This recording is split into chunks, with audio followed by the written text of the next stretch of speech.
கண்ணியத்துக்குரியவர்களே, நோயாளியை நலம் விசாரித்தால் எவ்வளவு நன்மை கிடைக்கிறது என்று பாருங்கள்.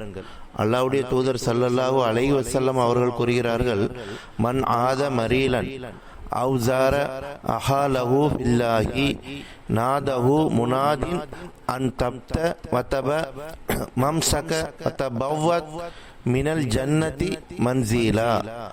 அபூ ஹுரைரா ரலியல்லாஹு அன்ஹு அவர்கள் அறிவிக்கிறார்கள், ஒருவர் நோயாளியை நலம் விசாரித்தால் அல்லது அல்லாஹ்வின் விஷயத்தில் தனக்குரிய சகோதரனை சந்தித்தால் அப்போது வானவர் அவரை அழைத்து, நறுமணம் பெற்றீர், உன் நடையும் நறுமணமாகிவிட்டது, சொர்க்கத்தில் நீங்கள் ஒரு இடத்தையும் தயார் செய்து கொண்டீர் என்று கூறுவார் என்று அல்லாஹ்வுடைய தூதர் ஸல்லல்லாஹு அலைஹி வஸல்லம் அவர்கள் கூறுகிறார்கள்.